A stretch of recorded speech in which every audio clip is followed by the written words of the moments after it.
What is it that you're really looking forward to about Christmas this year?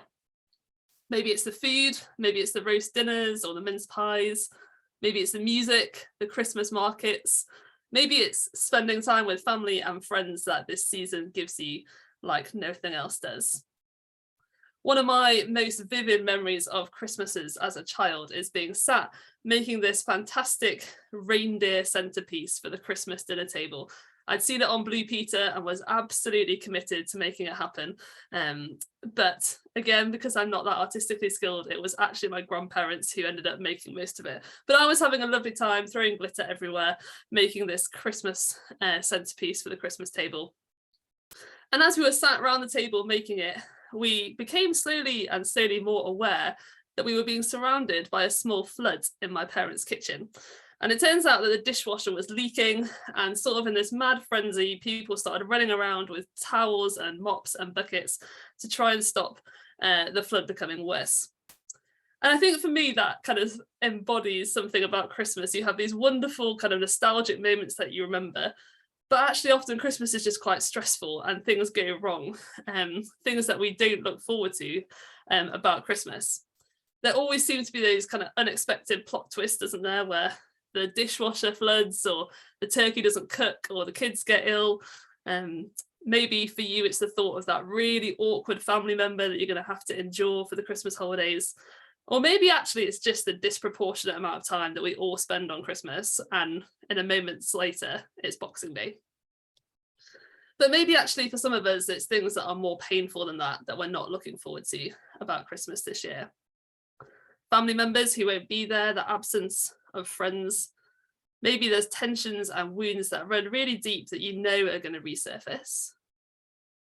Maybe you're actually really far away from home this Christmas, or the thought of going back there after all you've seen and experienced is just too much. Christmas throws up so many of these emotions and memories for us, doesn't it? Maybe because it's such a significant time marker in the year we can all look back on. A few years ago, a couple of days before Christmas, I got a phone call from my mum saying that my gran, the same gran who had helped her with that reindeer craft years earlier, was being rushed into hospital and that it didn't look good.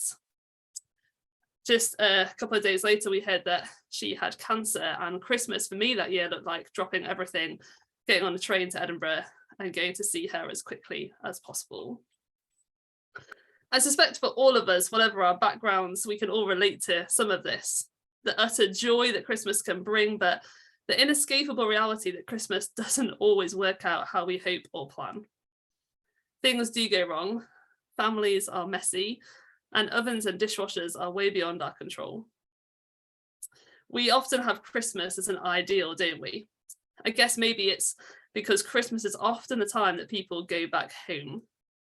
And there's something about this idea of going home, isn't there, that we all love and long for. We want that long journey home to be worth it. We want the food and the warmth that we're met with at a surface to be deeply grounded in love and acceptance. There's something within us all that longs for that, isn't there? To be walking through the door, get hugs from your family, be handed a hot drink in front of a fire, knowing that actually whatever your day or your week or even your year has been like, that here is the place you're going to be welcomed and accepted for who you are.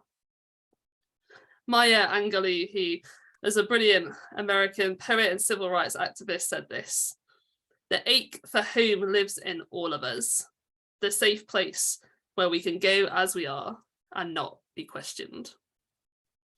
And I think that's particularly true at Christmas, isn't it? We so want this to be true, just for a day, just for a season. And maybe that's why it hurts so much when we are far from home, or the reality just doesn't meet our expectations. When it's fine, but it's not picture perfect. Where it's home, but actually home really hurts. And you're all too aware of the tension and the pain that is coming. Carol Nelson, who's another author, said this: "Christmas is a time when you get homesick, even when you're home." I love that quote because I think it's such a wonderful way to describe how we often feel. Not to take anything away from the brilliant Christmas moments, but all of it does beg the question, doesn't it? Why even with those moments at Christmas, for so many of us, do we actually feel a bit homesick, even when we're at home? What is it that our hopes and dreams of home kind of bring out within us that then just fall short? Why is it that we long for something more, something that is a better home that gives us the welcome and the acceptance and the security that we're after?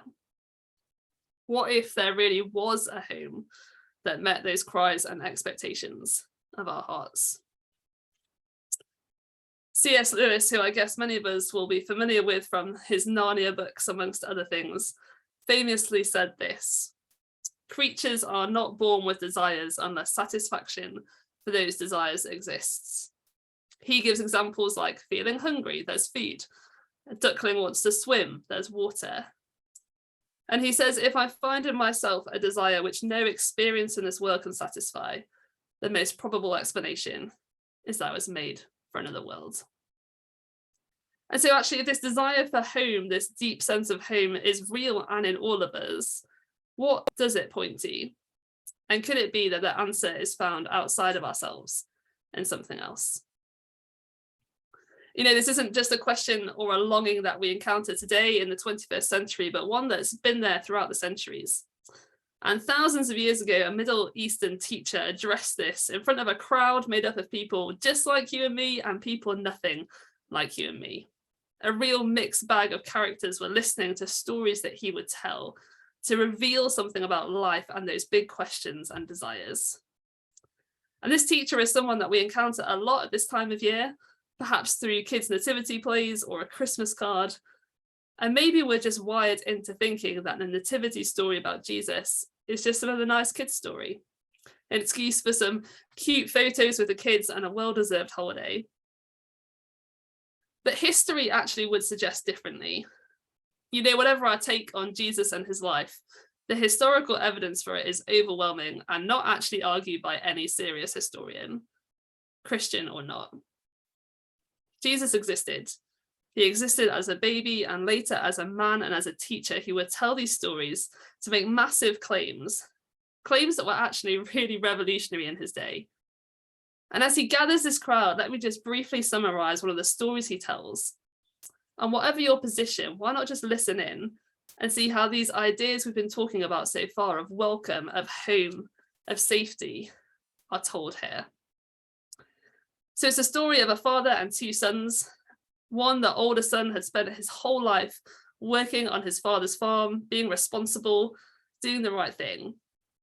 The younger one essentially told his father one day that he wished he were dead, wanted his inheritance money there and then, and goes off to a distant country far away to throw it all on wild living, women, parties, traveling the works. Presumably he has a pretty good time until the money runs out, and he finds himself in utter desperation taking a job that feeds pigs. Now that doesn't sound great to me today, but for him culturally as a Jew, this was unthinkable and was really shameful. And as he sat there, so the story goes, starving, miserable and far from home, he has this moment where he comes to his senses and realizes, what am I doing? I could be one of my father's servants instead. They were well fed. I couldn't ever go back home to what it was before, but maybe, just maybe I could go back and work. And so he prepares his speech, and you can imagine him walking home covered literally in pig muck and grime, practicing over and again what he was going to say, hoping against hope it'd be enough for his father to let him in as a worker. And the story tells us that actually while he was a long way off, his mind probably whirring from one thing to another, his father saw him, is filled with compassion and runs towards him. And actually running for grown men in this culture was shameful too. It was shocking and dishonoring, but the father goes for it. He runs, throws his arms around his son who is covered in pig mess, walking home in shame.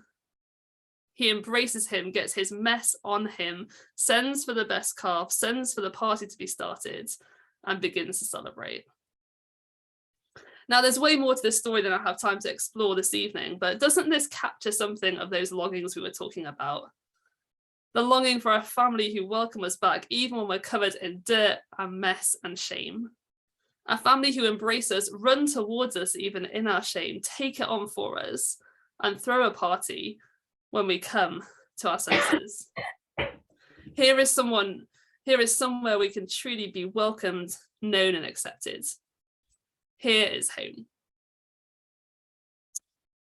That Jesus tells the story, I think, to show something significant of who he is and what he's about. That was his point.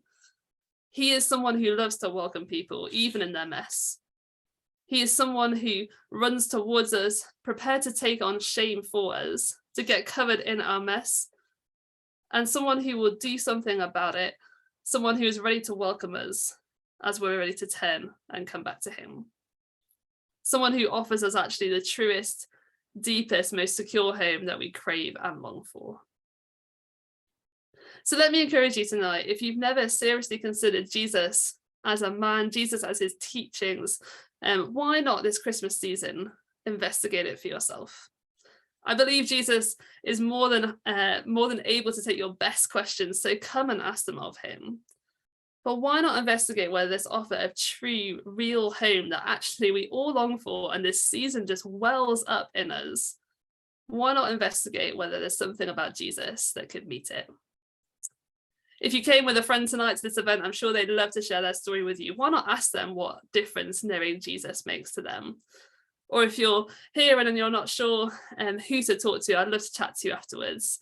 But Sarah's just going to come back now and tell us a little bit about what the church is doing over Christmas. This is a great place for you to come, continue to ask your questions, and to find out more about this offer that Jesus makes here.